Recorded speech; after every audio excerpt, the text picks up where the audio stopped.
Assalamualaikum warahmatullahi wabarakatuh. Alhamdulillah, alhamdulillahi rabbil alamin, wassalatu wassalamu ala asrafil anbiya wal mursalin, wa ala alihi wa sahbihi ajma'in.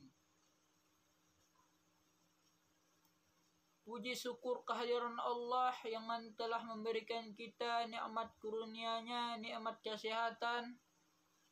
Dan tak lupa salawat serta salam kita curahkan kepada baginda Rasulullah sallallahu alaihi wasallam dengan mengucapkan Allahumma salli ala Sayyidina Muhammad wa ala alihi Sayyidina Muhammad. Semoga kita mendapatkan syafaatnya di akhir kelak nanti. Amin ya rabbal alamin. Oke, yang saya hormati Ibu dosen pengampu Ibu Elvi Rahma Putri SE MSI dan saya segani teman-teman. Perkenalkan, nama saya Safruddin Al-Hafiz dan teman saya yang bernama Rahma Dewi. Oke, kami akan menjelaskan hasil makalah kami yang berjudul Pembuatan Keputusan. Pengertian pembuatan keputusan. Kata keputusan artinya menentukan atau mengakhiri, menyelesaikan, dan mengatasi. Keputusan adalah pengakhiran dan pada proses pemikiran tentang apa yang dianggap sebagai masalah, sebagai sesuatu yang merupakan penyimpangan daripada yang dikehendaki, direncanakan atau dituju dengan menjatuhkan pilihan pada salah satu alternatif pemecahannya. Pengertian pembuatan keputusan. Kata keputusan artinya menentukan, mengakhiri, menyelesaikan, dan mengatasi. Keputusan adalah pengakhiran daripada proses pemikiran tentang apa yang dianggap sebagai masalah, sebagai sesuatu yang merupakan penyimpangan daripada yang dikehendaki, direncanakan, atau dituju dengan menjatuhkan pilihan pada salah satu alternatif memecahkan. Pembuatan keputusan didefinisikan sebagai pemilihan atau kebijakan yang didasarkan atas kriteria tertentu atau suatu pendekatan yang sistematis terhadap suatu masalah yang dihadapi. Jenis-jenis pembuatan keputusan. Jenis-jenis pembuat keputusan ada 3. Yang pertama, keputusan strategis. Keputusan strategis adalah keputusan untuk menjawab tantangan dan perubahan lingkungan dan biasanya bersifat jangka panjang. Keputusan ini diambil oleh manajemen atas. Yang kedua, keputusan administratif atau teknik. Keputusan administrasi atau teknik adalah keputusan yang berkaitan dengan pengelolaan sumber daya keuangan atau teknik. Keputusan ini diambil oleh manajemen menengah. Keputusan yang ketiga, keputusan operasional. Keputusan operasional adalah keputusan yang berkaitan dengan kegiatan operasional sehari-hari. Keputusan ini diambil manajemen bawah. Faktor-faktor yang mempengaruhi pembuatan keputusan. Menurut Thierry, faktor-faktor yang mempengaruhi dalam pembuatan keputusan ini ada 8.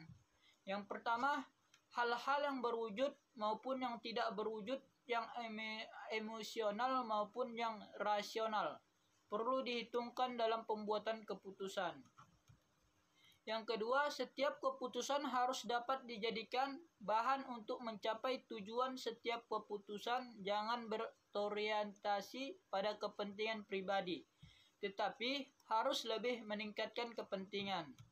Yang ketiga, jarang sekali pilihan yang memuaskan, oleh karena itu buatlah alternatif tandingan.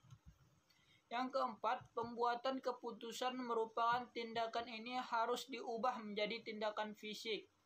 Yang kelima, pembuatan keputusan yang efektif membutuhkan waktu yang cukup lama. Yang keenam, diperlukan pembuatan keputusan yang praktis untuk mendapatkan hasil yang lebih baik. Yang ketujuh, setiap keputusan hendaknya dikembangkan agar diketahui keputusan itu benar. Yang ke-8, setiap keputusan merupakan tindakan permulaan dari segi kegiatan mata rantai. Baiklah, saya akan menjelaskan materi selanjutnya, yaitu tentang prinsip-prinsip pembuatan keputusan dalam organisasi. Yaitu A. Dapat dibedakan dengan jelas antara pembuatan keputusan dengan pemecahan masalah. B. Pembuatan keputusan harus selalu dilihat dalam kaitannya dengan tujuan-tujuan yang hendak dicapai. C. Sebab pembuatan keputusan sering mengandung faktor yang selalu diperlukan, data, penunjang, dan analisa yang komprehensif dalam pengambilan suatu keputusan. D.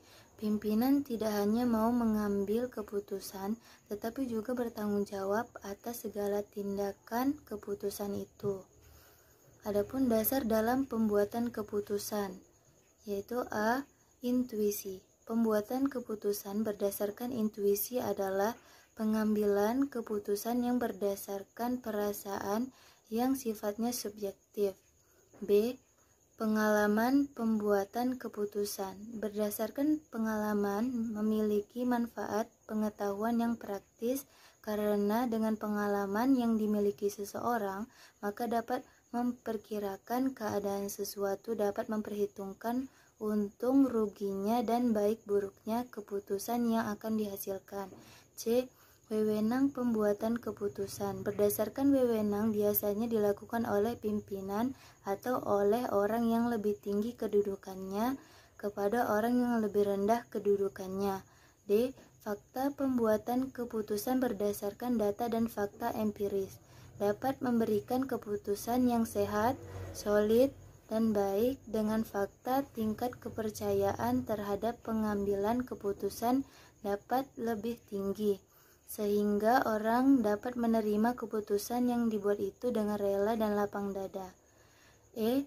Rasional pada pembuatan keputusan.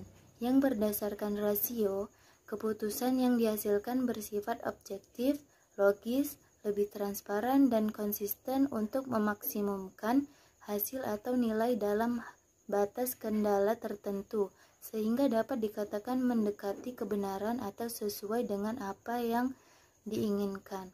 Sekian dari kelompok kami. Assalamualaikum warahmatullahi wabarakatuh.